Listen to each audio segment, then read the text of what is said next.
श्याम धनी की जय बोलो हर एक कष्ट मिटेगा। जब भी जय बाबा की बोले मन को चैन मिलेगा। खाटू की पावन गलियों में गूंज रहा जयकारा। हारे का भक्तों है बाबा, श्याम ही एक सहारा। भक्तों की उम्मीद पूरी करने वाले बाबा श्याम की जय। जय श्री श्याम। श्याम प्रेमियों,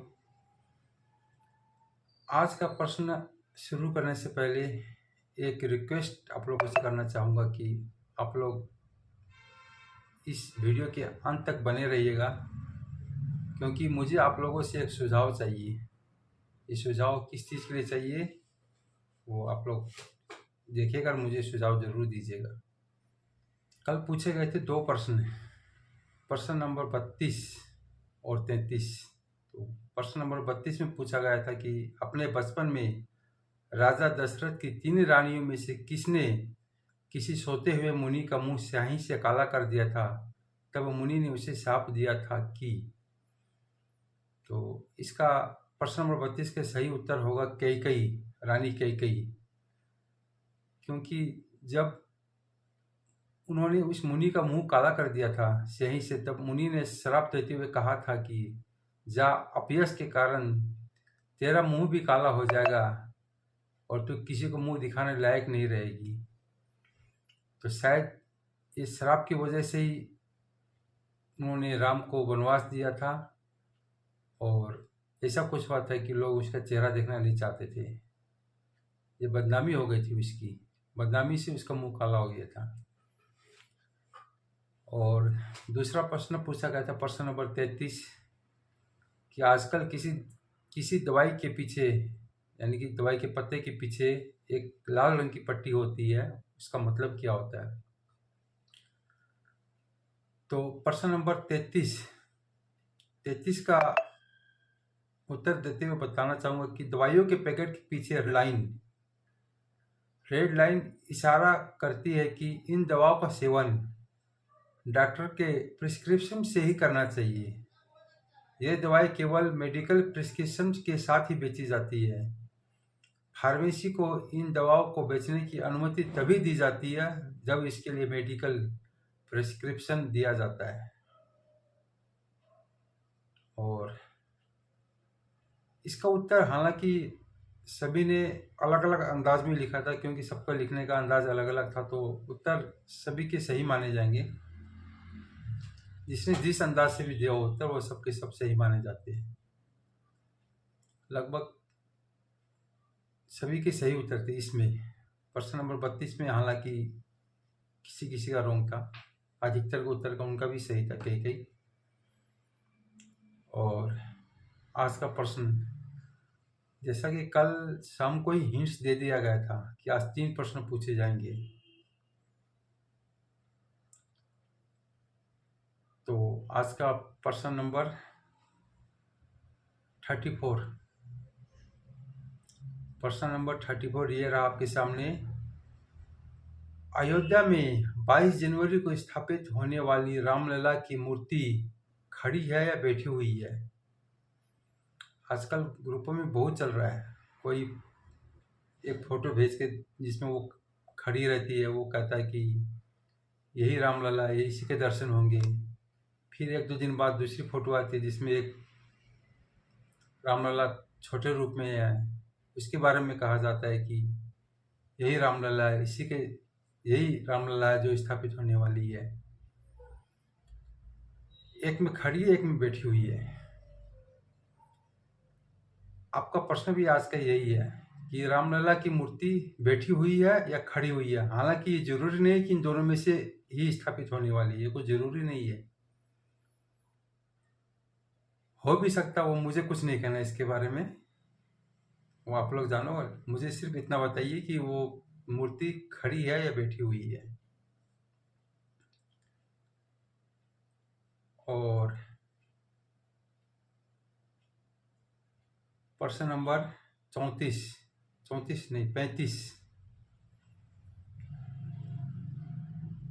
अयोध्या में नवनिर्मित राम मंदिर की बाहरी परिक्रमा मार्ग की दूरी कितनी है।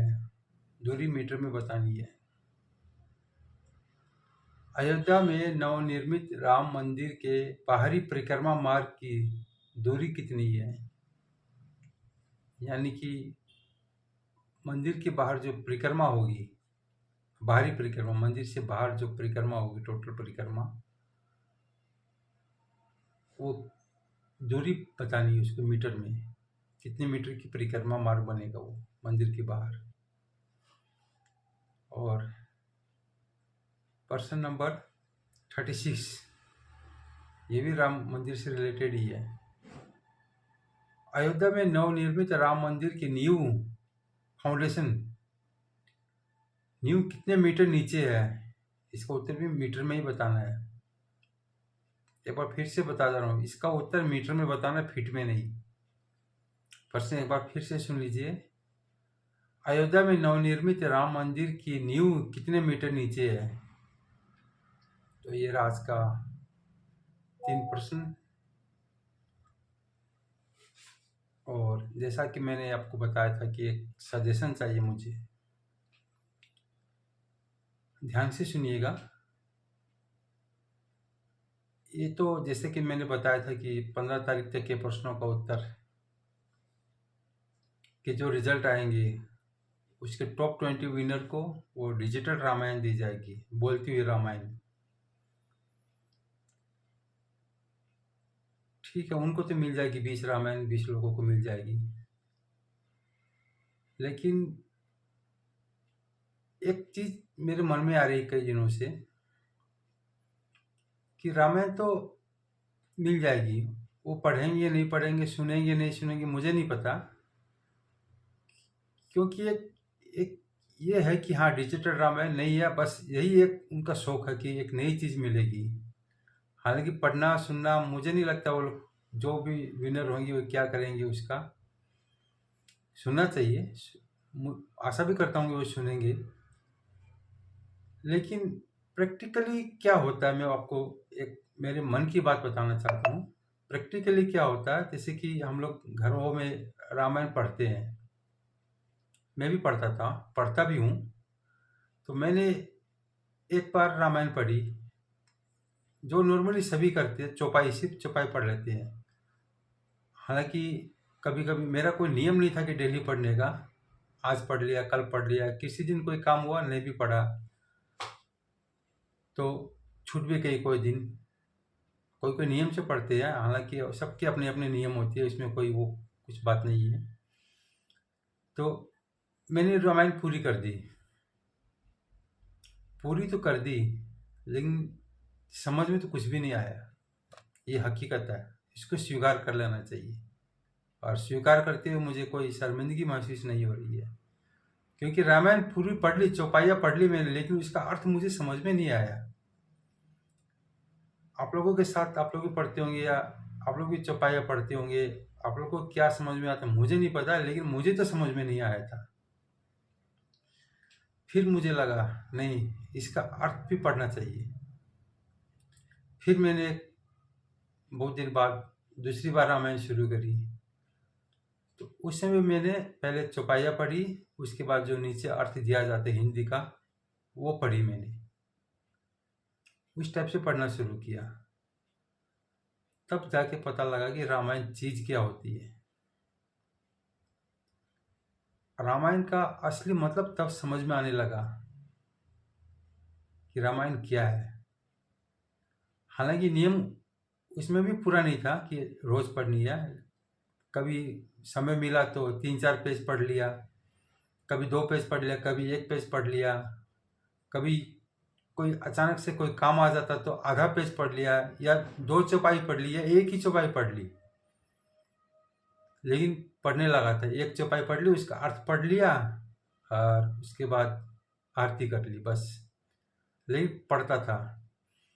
फिर कुछ समय बाद ऐसा भी होता है कि कभी कभी बाहर जाना पड़ जाता है, तो वो छूट भी गई थी बीच में। तो वो नियम नहीं था कि मेरा रोज़ का पढ़ना है, लेकिन जब आता था दोबारा वापस शुरू हो जाती थी। फिर कभी कोई 2-3 दिन के लिए छूट गई, कोई काम ऐसा हुआ, आसपास कहीं चले गए तो 2-3 दिन के लिए छूट गई। तो करते करते अभी ऐसा हो रखा है कि वो मेरी रामायण आज भी अधूरी है, वो पूरी नहीं हो पा रही है। कोई भी वजह बहुत सारे होते हैं, लेकिन वो आज भी पूरी नहीं हो पाई मेरी रामायण वो। हालांकि वो मैं पूरी कर लूँगा। तो मैं चाहता हूँ कि अभी जो राम मंदिर बन रहा, 22 तारीख को उद्घाटन हो रहा है, उसके बाद आप सभी भी रामायण सुनो। ये मेरी दिल की इच्छा बता रहा हूँ आप लोगों को कि सभी जो अपने रिलेटिव है या आप लोग ग्रुप के सदस्य जो भी हो, मैं चाहता हूँ कि सब कोई रामायण सुने। तो रामायण सुनेंगे कैसे? चौपाया तो हम लोग यूट्यूब में सुन लेते हैं, चाहे कैसेट लगा लेते हैं, जो भी करते हैं सुन लेते हैं। या जिनको अभी डिजिटल रामायण मिलेगी वो भी हालांकि सुन लेंगे एक बार, लेकिन मुझे नहीं लगता कि वो भी एक कंटिन्यूटी उसमें रखेंगे कि आज सुन लिए कल फिर वो कहाँ से सुनेंगे। एक थोड़ा सा है उसमें। और उनकी बात छोड़िए, और जो भी हो, और भी आप लोग जो भी हो, जिनको जो भी सदस्य, ग्रुप के बहुत सारे सदस्य हैं, या आपकी फैमिली में हो, मेरी फैमिली में है, रिश्तेदारों में है, मैं चाहता हूँ सबको ही 22 तारीख के बाद से कम रामायण सुने अर्थ सहित। तो ये संभव कैसा होगा, कैसे होगा ये संभव कि रामायण हम लोग अर्थ सहित सुने आराम से, ताकि कोई दिक्कत भी ना हो और इजीली हम लोग सुन सकें उसको। तो मेरे मन में एक विचार आया कि मैं 2-4 चौपाइया प्रतिदिन, जैसे 5 चौपाई हो या 10 चौपाई हो, जो भी हो, अर्थ सहित भेजूं आप लोगों को, चौपाइया और उसका अर्थ, और आप लोग को सुनो। इससे क्या होगा कि डेली जब आएंगे तो वो झमेला नहीं होगा कि मुझे कहाँ से उतारना, कैसे पन्ना पलटना, या यूट्यूब में भी सुनो तो वापस उस जगह से शुरुआत करो जहाँ से कल छुट्टी थी। एज कंटिन्यूटी लाने के लिए मैं चाहता हूँ कि एक सिस्टम ऐसा बनाया जाए, जैसे आज शुरुआत के दिन से, जैसे 22 तारीख से एक पेज पढ़ा, सपोज मान लीजिए कि 10 चौपाया मैंने भेजी उस दिन, तो 10 चौपाई अर्थ सहित आप लोगों ने सुन ली। दूसरे दिन 11 से 20 चौपाइया उसको भेजो मैं अर्थ सहित, वो आप लोग सुनो। फिर तीसरे दिन 20 से 25, 30, जो भी एक फिक्स 5-7 मिनट की वीडियो बनाएंगे, आप लोग उसको सुनो। जो आएगा बस उसको ऑन करना, आप लोगों को रेडी मिल जाएगा वो चीज़। तो ये मेरे मन में आ रही है। आरती सुनिए, उसके बाद एक आरती का भी दिमाग में आ रहा है मेरे, जैसे 5 चौपाया सुन ली, उसके बाद एक आरती। हालांकि आरती के लिए मैं एक, वो भी मेरे एक दिमाग में आ रहा है कि आरती भी ऐसी हो कि 2-3 मिनट के अंदर वो आरती पूरी हो जाए, क्योंकि लंबी वीडियो बनेगी तो कोई सुनेगा नहीं, कोई नहीं सुनाता था आजकल, ये हकीकत है। शायद खराब भी लगे आप लोगों को सुन के, लेकिन ये हकीकत है। अगर मैं 20-25 मिनट की बना के भेजूँ तो शायद कोई नहीं सुनेगा। तो ये भी आप लोग सुझाव दीजिएगा कि कितने मिनट की बनानी चाहिए, जिसमें चौपाइया हो, उसका अर्थ हो, और उसके बाद आरती हो, बस इतना, और इसमें कुछ भी नहीं होगा। वो ओपन होगी, चौपाइया शुरू होगी, उसका अर्थ आएगा, उसके बाद एक आरती। और आरती भी एक छोटी सी आरती होगी, जिसमें जितने भी भगवान मेरी समझ में जो आया है, गणेश जी, हनुमान जी, श्याम जी, दुर्गा जी, माता रानी, राम कृष्ण, शंकर जी, झुंझुनू वाली मैया, ये जो भी है, सभी की एक एक 2-2 लाइन आएगी उसमें। मैं कल एक बना के दूंगा आप लोग को, जो मैंने बना के रखी है अभी तक, वो आप लोग देखिएगा एक बार। और उसके बाद हो सकता है आप लोगों का कोई देवी देवता जो आप लोग के अनुसार उसमें नहीं है, तो वो भी सुझाव दीजिएगा कि कौन सा उसमें ऐड करना है, ताकि वो आरती में वो भी ऐड हो जाए। हो सकता है कोई देवी देवता या भगवान जो उस आरती में जो भेजूंगा आप लोग को उसमें नहीं हो। आप लोग अगर देना चाहो तो वो भी दे दीजिएगा। उसके बोल भी आप लोग खुद ही बना के भेज दीजिएगा। वो बोल किस टाइप से बनाना वो इस वाले में जो मैं भेजूंगा उसमें देख लीजिएगा। हर भगवान देवी देवता के बारे में 2-2 या 3-3 लाइन लिखी हुई है।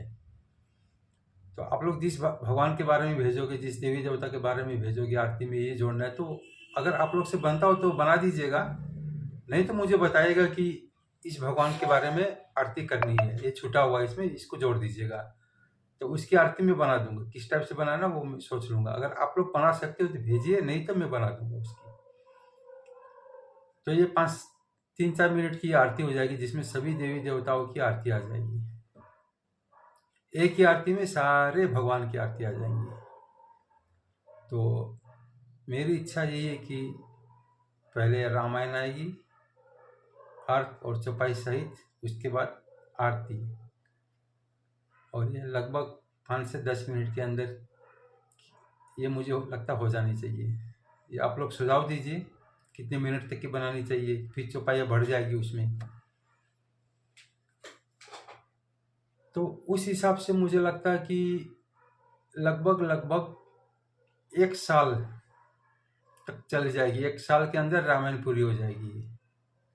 एक आइडिया बता रहा हूँ मैं, मुझे नहीं पता कितने दिन चलेगी ये, वो तो आरती की ड्यूरेशन के ऊपर डिपेंड करेगा।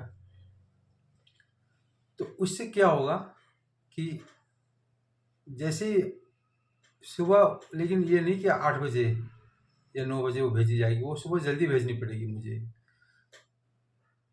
बहुत सारे सदस्य जल्दी उठ जाते हैं, तो सुबह सुबह चाहेंगे कि वो जल्दी से स्टार्ट हो जाए, उनके घरों में बच जाए वो।